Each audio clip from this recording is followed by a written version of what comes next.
અમે ઉમરેઠ વિધાનસભા મત વિસ્તારના તમામ ગામોથી જે અમારા આગેવાન કાર્યકરો ઉપસ્થિત રહ્યા હતા અને પ્રચંડ જન સમર્થન સાથે ખૂબ જ વિશ્વાસ સાથે આજે અહીંયા મામલતદાર કચેરીએ બીએસઓ અમારા ચૂંટણી અધિકારીની ઉપસ્થિતિમાં અમારું ઉમેદવારી પત્ર રજૂ કર્યું છે અને અમને વિશ્વાસ છે કે આવનારા 23મી તારીખે જંગી બહુમતીથી અમને પ્રજા સમર્થન આપશે અને આ સીટ અમે જંગી બહુમતીથી જીતીશું. અમારા પ્રદેશ અધ્યક્ષ આદરણીય અમિતભાઈ ચાવડા સાહેબ સમગ્ર ગુજરાતની અંદર ઉત્તર ગુજરાત, મધ્ય ગુજરાત અને દક્ષિણ ગુજરાતમાં જન આક્રોશ યાત્રા જે કાઢવામાં આવી હતી, એ જન આક્રોશ યાત્રામાં જે જનતાનો આક્રોશ હતો, જે સરકાર ભારતીય જનતા પાર્ટીની સરકાર વાતો કરતી હતી કે અમે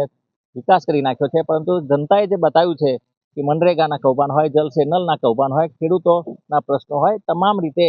પાણીની તમે જુઓ તો પાણીની લાઈનો છે પરંતુ પાણી નથી, નળ મૂક્યા છે પરંતુ